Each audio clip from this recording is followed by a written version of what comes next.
He knew niching down would shrink his market and dip his revenue. He committed anyway. That one decision took him from a generalist shop to one of the top five healthcare partners at Salesforce. Hello, this is Paul, and welcome to my podcast. In this episode, I talked to Chris Widmyer from Penrod. You will learn from Chris why narrowing to a single vertical cost him revenue at first and then lifted his gross margins by about 15%. How he built productized SaaS products on top of his services so the business earns without him in every delivery, and why he believes time saved is the wrong way to measure AI and what he tracks instead. Chris is the founder and CEO of Penrod, a healthcare consulting agency built to create great patient experiences. With a background in software development, he turns complex technical work into strategies healthcare IT leaders can act on, helping enterprise health systems build the data infrastructure, compliance frameworks, and AI-ready foundations they need to grow. Now I'll hand you over to Chris from penrod.co. Great to have you here, Chris. Oh, awesome to be here. Appreciate it. Yeah, so as I said in the intro, you've got an amazing career, and today we're going to sort of dig into that. I always love to start with a little bit about who you currently work with. So who is that? And then we'll go into a couple of questions around that particular vertical or niche. Yeah, so we've spent a number of years trying to figure out who our ideal customer profile is, which I'm sure a lot of businesses have. But in the last three, we've had a really good approach to niche that down to where we should be participating. So we start up in healthcare and life sciences, and and that's a very broad term. A lot of people don't realize that. And so where our main focus is now on the customers we work with is really is the provider space, so health systems. Yes. So top 100 health systems in the United States. And we do a lot in the ambulatory side. So we work with a number of home health companies, a number of ambulatory surgical centers, and regional hospitals and companies like those. So those are the two main places on the provider side that we participate in. And then we also do quite a bit on the insurance payer side. So working with either large insurers, or one of our sweet spots is regional insurers, especially if they're doing Medicare, Medicaid, government type stuff. We've gotten really good at compliance and regulatory as a business, so we bring a lot of that to our customers and helping them navigate the ever-changing, ever-complicated compliance and regulatory world of healthcare. And so that's why the CMS-based payers, or the Medicare, Medicaid-based payers, are really a sweet spot for us. Brilliant. And we'll dig more into the niche in a moment, but at a high level, other than the obvious with compliance, and anyone's dealt in the health industry, we know how painful it is. But what are the things that you, with the Salesforce ecosystem, solve? Yeah, so a lot of the stuff that so we do a lot of engagement stuff, right? So a ton in the marketing world, Yep. patient acquisition, things like that. We do a lot in the patient experience world, so building portals using Experience Cloud, that type of work especially for the ambulatory customers who don't maybe have Epic or these large EHR systems, and they want to give that same experience, but they don't want to put the investment into that EHR, or the EHR they have doesn't do it. We'll do portals and things like that for them. And we've really gotten into a lot of back office stuff too. We're doing supply chain work in the healthcare system, so helping supplement the ERP and using Salesforce as a workflow automation and communication engine that supplements the ERP, especially in the high volume procure to pay part of hospital systems, which is a whole world of its own that a lot of people don't know about, but it's very complicated and it's very high volume. So we do every single thing on the Salesforce platform from a product standpoint, except we really haven't done a ton with the Demandware the B2C product. That's probably the only product we haven't done a ton with, and we're not doing much with CPQ or RevCloud type stuff in the product. And then also we are a Snowflake partner, and so where the Snowflake stuff has been a big deal for us is especially in healthcare in the US is consolidating all your data into single data warehouses, and then using that data warehouse to start that AI journey. And for most of our customers, I'm sure we'll talk ad nauseum today about AI, their AI journey is being held back by their data. And so unlocking their data is what's actually going to unlock the ability for them to do the things they want to in AI, and make tools like Agentforce and these other tools kind of do the magic that you see, but the magic you see doesn't happen without a good data structure.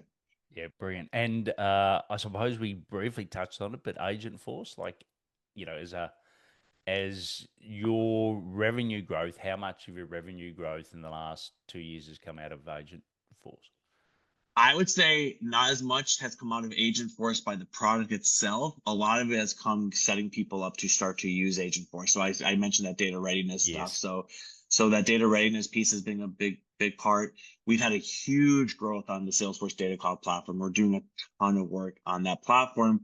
We built a product on that platform, and so that's been a big part, a big win on the Agentforce side, because it starts to enable us to Agentforce. We're now starting to unlock the Agentforce abilities right now as we speak. And I also think when Agentforce came out, it was a little bit premature to them, especially the healthcare market, to utilizing AI yet. Like the word agentic wasn't even a word when Benioff first said it. I don't think, like, it wasn't part of vernacular like it is now.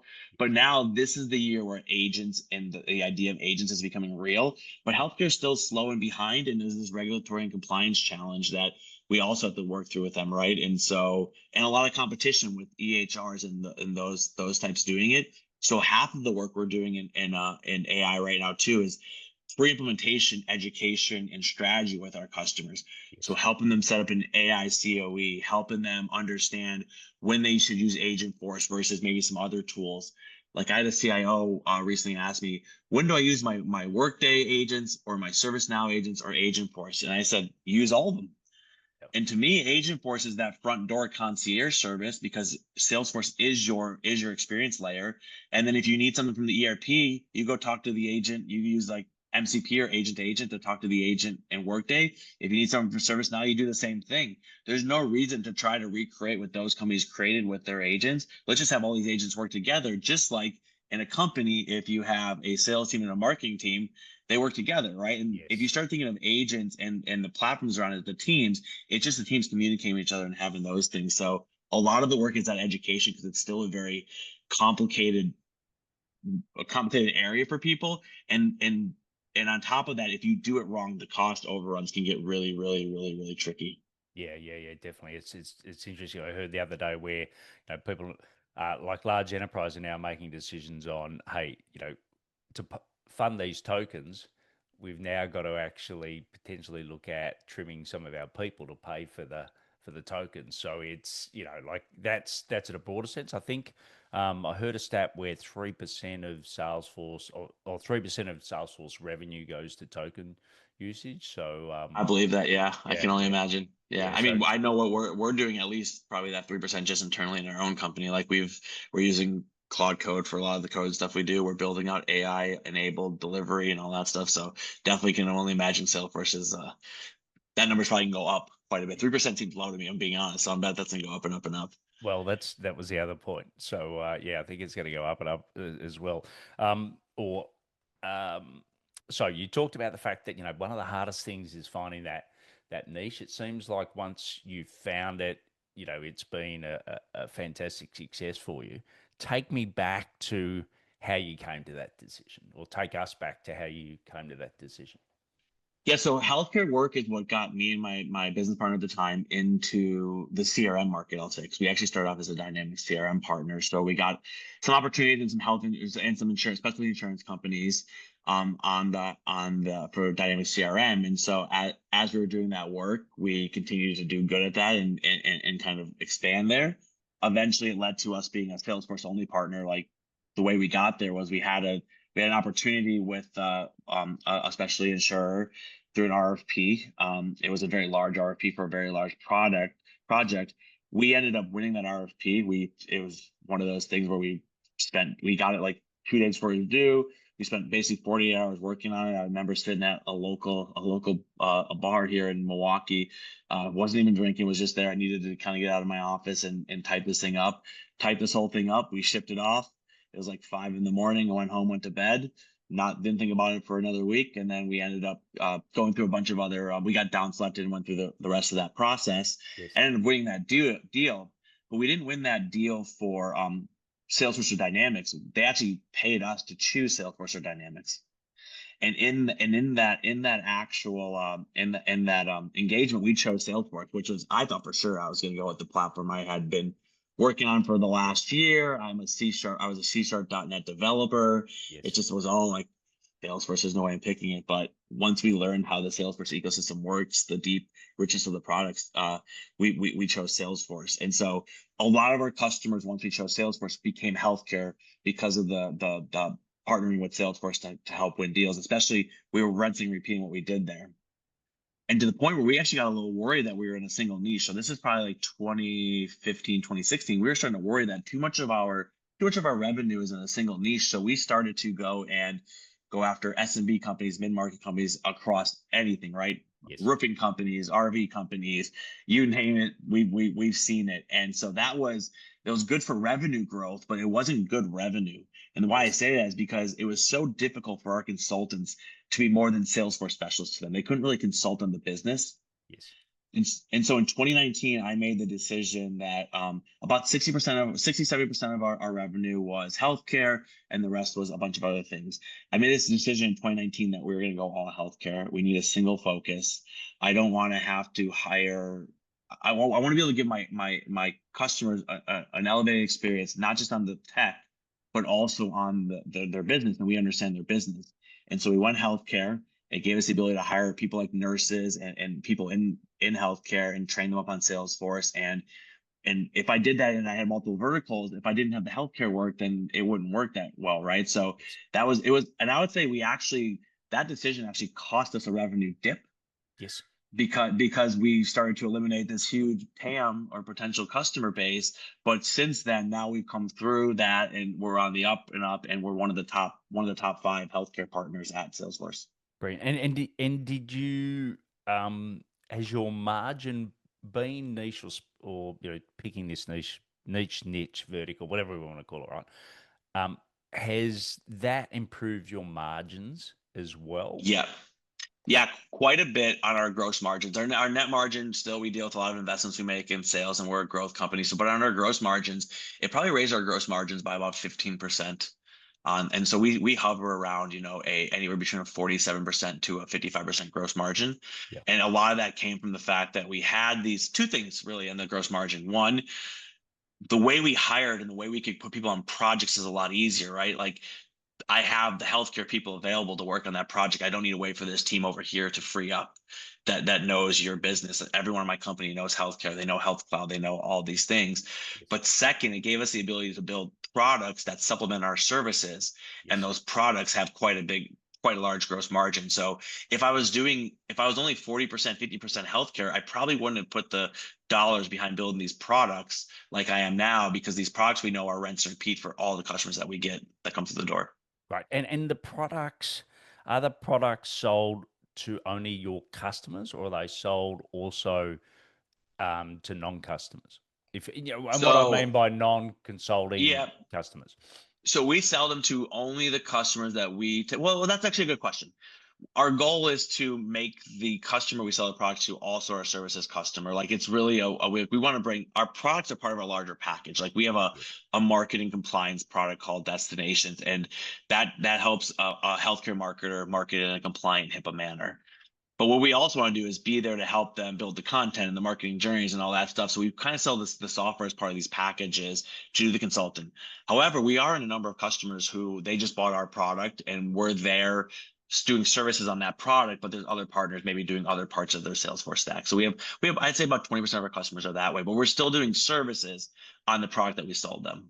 Great. And I was talking to Zoho partner yesterday, who's an ex-client, and he was saying that his mix of revenue is, Zoho 70%, 20% is basically other third-party SaaS, and then 10% is AI, what they're creating that was never there before, or what the system can't do, Zoho can't do, it's doing. For you, what's that sort of mix look like for you at the moment across your revenue? 20% product, 80% still services. And even some of the products that we do are like so the Salesforce ecosystem, it still has it had this idea of accelerators, right? Whereas basically, here's a list of all the things we'll build you for a fixed cost, and there's always a bullet point PDF, right? We've Yes. all seen those. We took the bullet point PDF and we created a lot of unmanaged packages as products, and so we sell those as products.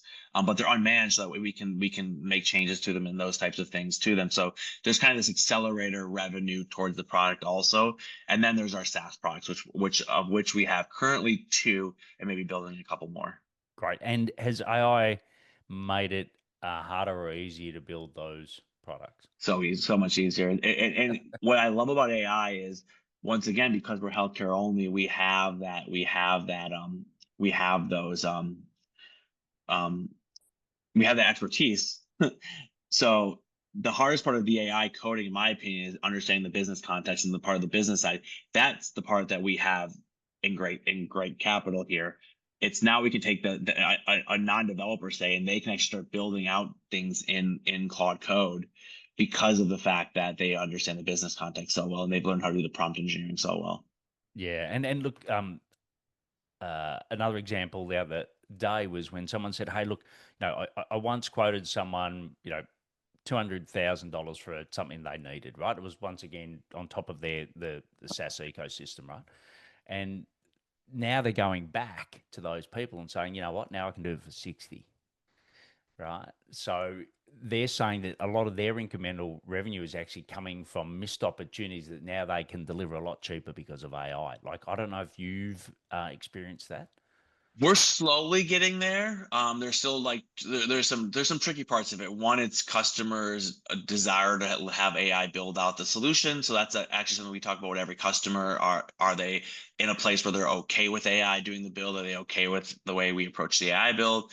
Yes. And then the second part is still working through how the pricing model works in general for an AI type build. So right now, a lot of the AI work we're doing is very advantageous for our customers.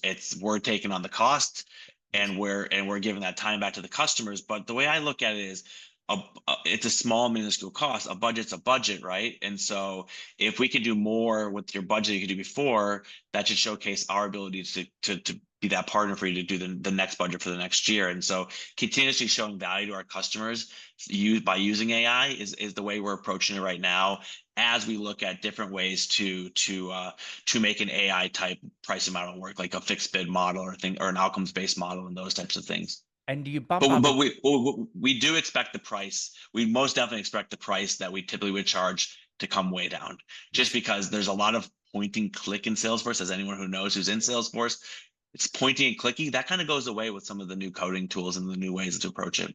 Yes, yes, yes. And like, yeah, what people used to pay you to do that they could do themselves, now they're doing that with AI themselves. So yeah, Correct. it's Yeah. yeah, I think there's, it's once again it's a shift of revenue. I think overall, I think everyone's saying that or most people are saying that it's definitely a huge advantage because, it opens up a world that, used to take us so much time, but you got to get that mix right. Just on the AI piece itself, are you bumping in a lot of other AI experts that are trying to, like in other words, of your customers, are you taking their total strategy, or are you working with other consultants they brought in for AI? I would say it's mixed. I think some places that where we're helping them on the Salesforce side specifically of AI, and then on other parts we are taking on the entire AI strategy for them. So it's pretty mixed. I think that's what makes us kind of a special partner. We're very boutique and very flexible in that sense. Yes. So Yes. we just want to, like, I always had this crazy thought in my head. It's not crazy at all. Let's just show value to our customers, right? And for some customers, that might be everything that they have they want us to do. We have all their Salesforce systems, all their Salesforce and Snowflake work. We get all of it, right? That's great. That's Yes. perfect. We really like that. But for some customers, they don't quite know us yet, and so they want to give us parts of it and learn who we are. And so whatever we're given, no matter how big or how small it is, our job is to show up and give them the most value we can give them. So we see kind of both sides of the world, where we're doing the full AI, we're helping set up the COE, we're helping them pick tools, Agentforce plus other tools, Yes. all the way to the point where we're just coming building them 3 use cases in Agentforce and getting very niche on what they need, because we have the experts that understand, MuleSoft Data Cloud and Agentforce. Yeah, I think that's great, and I think it's it's that chocolate wheel, right? Like it's like, you've got your client and then you're providing as many services as possible to that one client rather than having multiple, like you said, multiple different types of clients. And then it just becomes so difficult to manage. Yeah, And where that, we feel so comfortable in our client base. So we just feel really yes, comfortable. We're experts in this. This is all we yes, do. And so, yeah, and it feels good. I'll be honest. I don't feel stressed from the projects we have to do, right? I back in the day, I'd sell some crazy CBQ project to maybe a company that sells walkie-talkies. This is the real thing we did. And it's like, I don't know the walkie-talkie business. You come to find out there's 40,000 parts in every single walkie-talkie that needs to be part of the CBQ thing. And you go, oops, that's stressful. This is going to be a hard conversation. Whereas now, trust me, the hard conversations happen because it's the services, but like we understand, like we don't see a lot of new types of projects, if that makes sense. yes. Like there's obviously nuances for every client and how they do things, but the use case itself pretty much universal across the, let's call it 100 use cases that we sell to our customers. Yeah, yeah, and as you know, like in a day of AI where you can easily improve your marketing, right? Like, I still think if I look at most SIs across the board, I think they're still in the, here's our certifications, blah blah blah, talking about the product, right? Like Yep. you've obviously had enormous growth because you get marketing and you get that, focus on the niche, etc. But I do think that it's um, I've sort of lost my train of thought here, but ultimately, what I was saying is that positioning and picking that niche makes it so much easier, and then you can basically sell service plus product to that one niche. Then that allows that capacity to do that. But if you're trying to do service and get a higher revenue share of product in your mix, plus you're doing it across multiple niches, I think that's just all too difficult. And where I was going is that AI can create a lot of the marketing now, right? But what it Yep. can't create is real case studies where you say, hey, I've actually solved that solution before, and here's a specific customer example. AI is never going to beat that, right? And I think Right. I mean, that's the real power of hitting a niche. if you're a generalist partner, let's say, great at the product, that I mean, there's a lot of those out there and they do great work. But if we go heads up against them in an opportunity, like like we get to walk in a healthcare opportunity and be like, this is all we do. This is all we know. Yes. And here's all the customers you can talk to who will talk to you. Here's all the case studies we have. And it's not just even that. In the actual deal cycle for winning that business, the people that are selling the deal are also healthcare experts on this stuff. So just the things they can talk to you about is not, we rarely in our sales engagements to our customers are talking about the platform Salesforce. They've Yes. already made a decision to go on the platform Salesforce. So we're just walking in and telling them what we can build on a use case standpoint, the outcomes they're going to get from this. And we're not saying, oh, Health Cloud will do this and that. We're saying you have a physician referral management solution you need. You have a credentialing solution you need. And we're talking about the actual business problem. When you can talk about the business problem to the business stakeholders in these pre-sales calls versus just talking about the product, it's a game changer. And I do believe we lucked out by choosing to go to a niche, but I do believe right now with kind of the amount of Salesforce products there are and the amount of partners there are, to not have a niche as a partner, and it doesn't have to be a single vertical, it can be a couple of verticals, but to not have a niche as a partner, or it could be a product too, I guess one single product like a Rev Cloud or something, is really going to set you back when it comes to competing with the ones that do get a niche. So obviously start off taking all the revenue you can get, Yes. but start looking out a year or two ahead. And I know that's hard to do because I've been in that 120-hour a week stuff, but like if you can start to work yourself towards a niche, whether it's by accident like us or it's purposeful, go drive after that niche and go get that niche. It's where you're gonna see a lot of, I think, improvements in your own quality of life, but also your business, your hiring,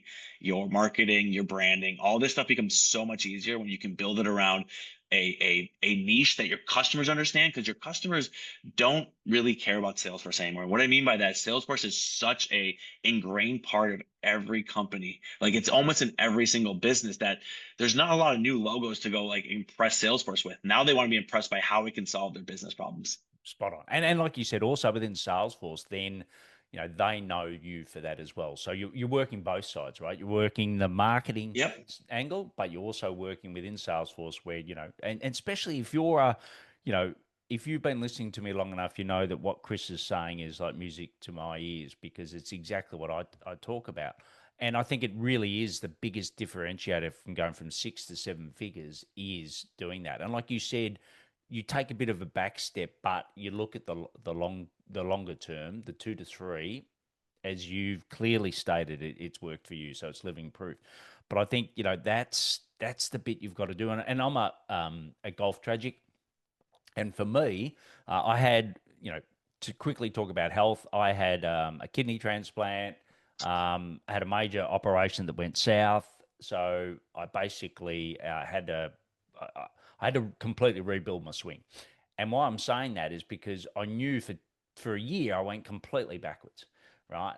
But now I'm playing golf at the level that I've always wanted to play.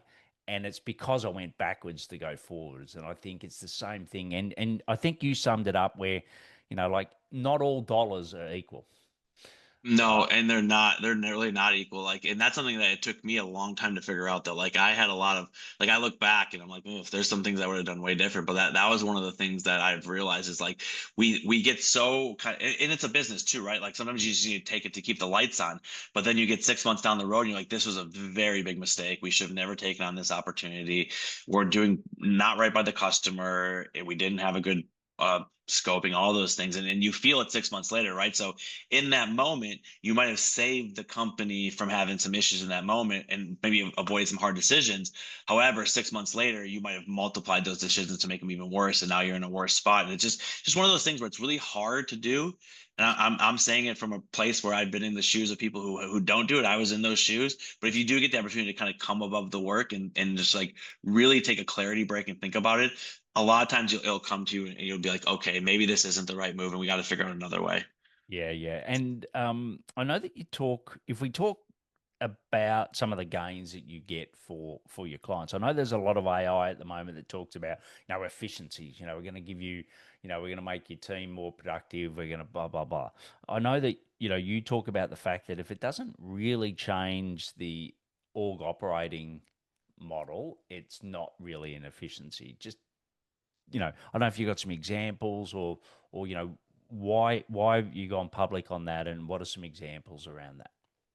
Yeah, I just don't believe so. One of the metrics that a lot of people track towards AI is time saved, right? But I don't really believe time saved is a metric because you're making an assumption that the saved time is going to go to its productive work.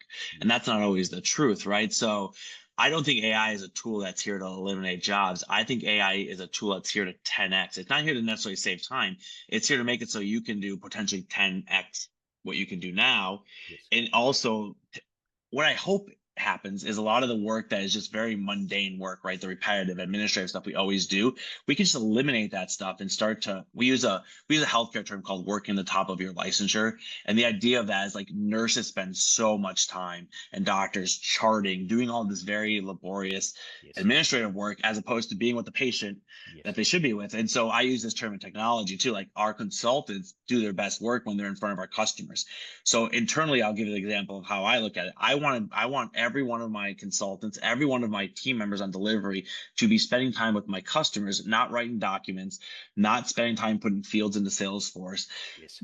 Make sure the build's right, but spend that time, like if you have like a Claude Code doing a build, I can do that Claude Code build quickly, go show it to the customer quickly, get feedback quickly versus, 5 years ago, you might show a demo every 2 to 3 weeks. It's completely off base. And now you need another 2 to 3 weeks to reset yourself. You can do that stuff within 2 days now. And so that's what I mean by if all you're saving is a couple hours a day from your employees by rolling out AI, I think you'll be disappointed in what you see in the bottom line and the top line changes, and you're just gonna have a lot of cost in around the token side because these tokens are becoming very, very expensive and very hard to predict how many you're going to use. Yeah, spot on. And I think, I use the saying red pen, black pen.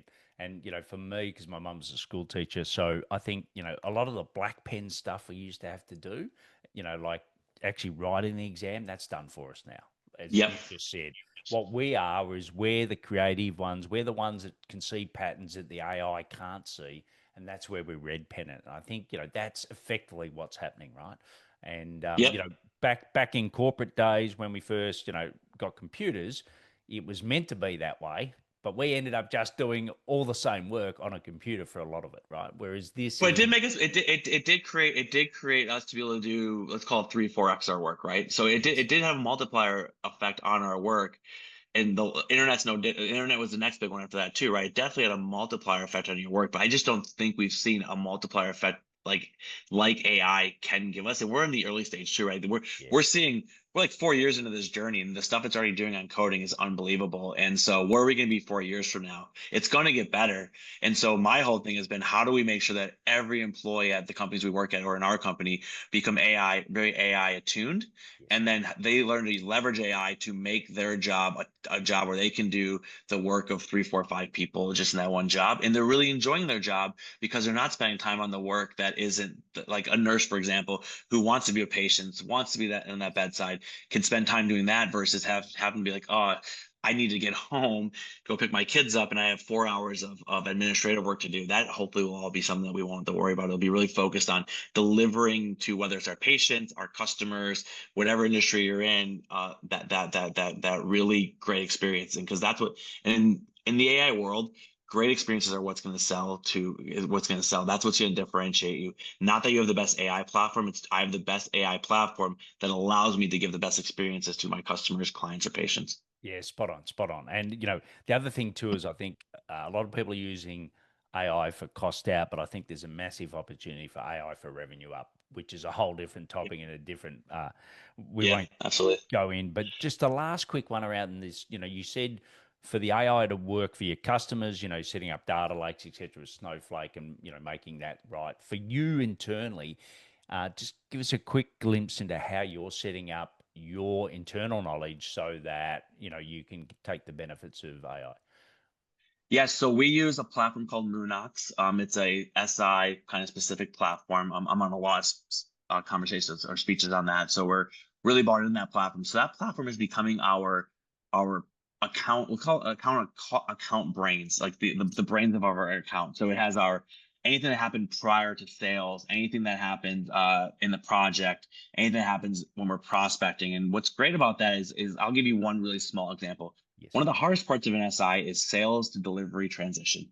yes, yes. Sales sells the deal. There's a bunch of context that you talked about for the last 3 months. For us, some of these deals take 9 months. And how do you get that over to delivery in a way that makes sense? Well, prior to AI, it was a very much teams kind of coming in, giving an overview, they're forgetting things, or we don't have recorded videos or things like that. Now with AI, one of the first things that happens in our company when we close a deal is we can literally go and have that create a sales to delivery transition deck for us, and it'll actually give a readout of all the things that this project's supposed to be and what the project isn't supposed to be.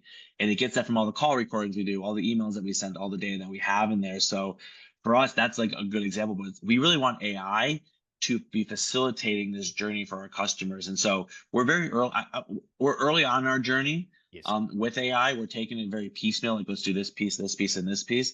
But hopefully by the end of this year, we'll have a fully built out system that will start to help to really bring value to our customers and make sure that we are, like, one of the things that I always hate seeing in our surveys after discovery and design is I had to spend the first 2 weeks talking about what I talked about in the sales process. So that's like my really big thing right now. I want to see that go away in our surveys. I want to see that our customers know that our consultants are coming in day one and they have a good download understanding of that.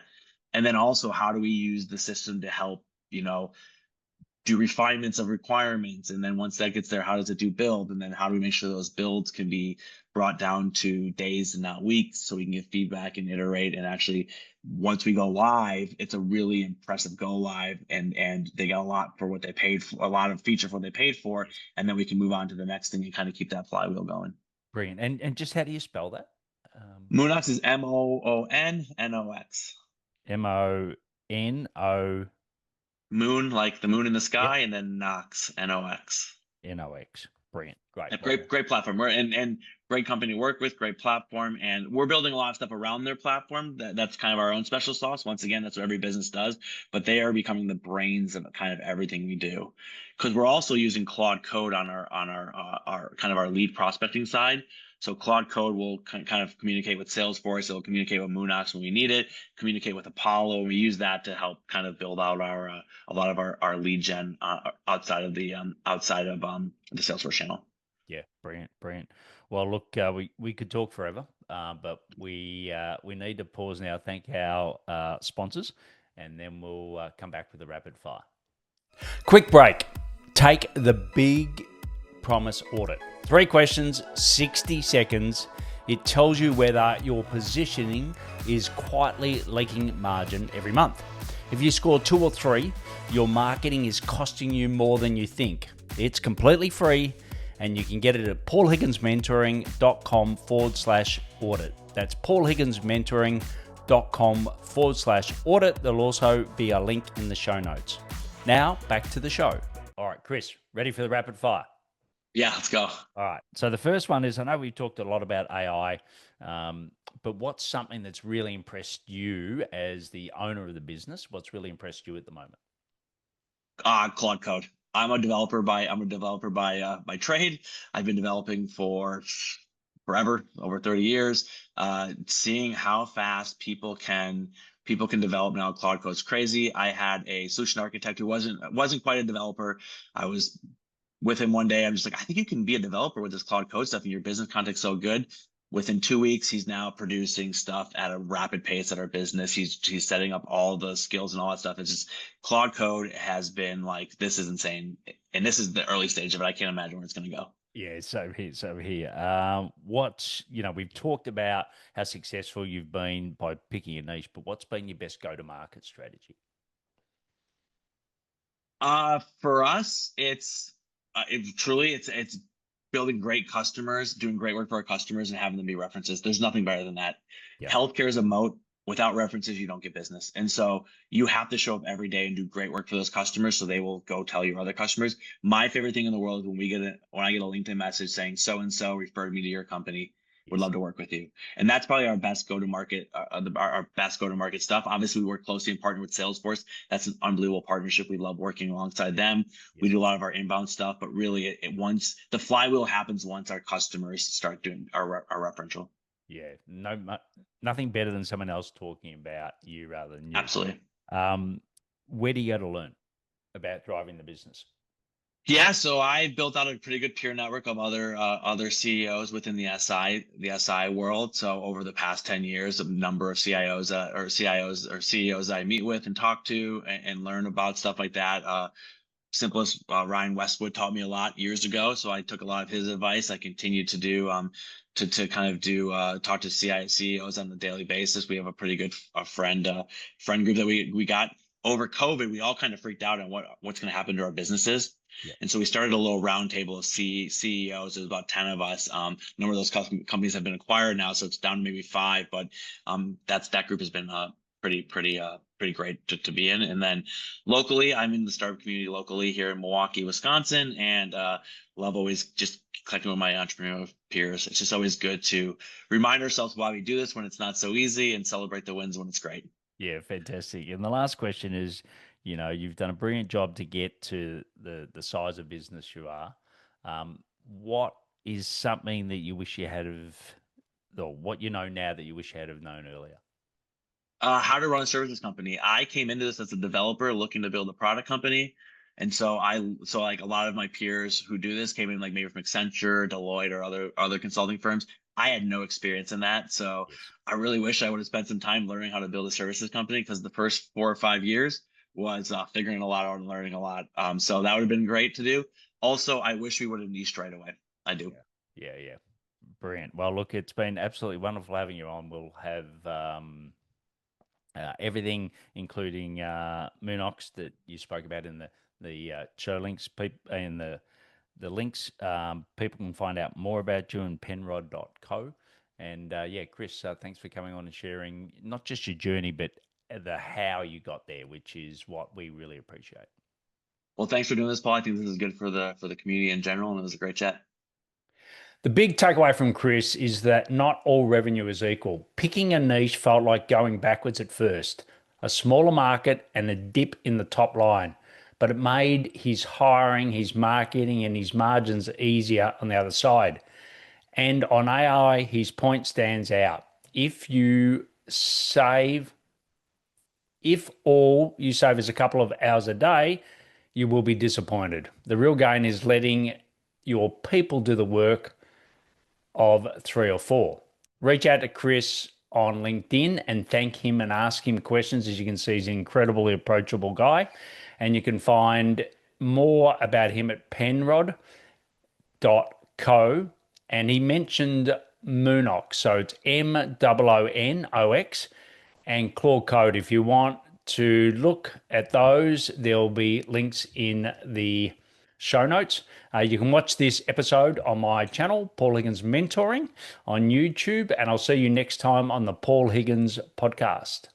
That's a wrap for today's conversation. If it landed, the next step is simple. Book a 30-minute call at talkpaul.com. That's talkpaul.com. You talk about where you are now, where you want to be, and what's blocking you or getting in the road. If I can help, we'll go from there. And if you found value in this episode, share it with one other SaaS partner who needs to hear it today. Until next time, goodbye.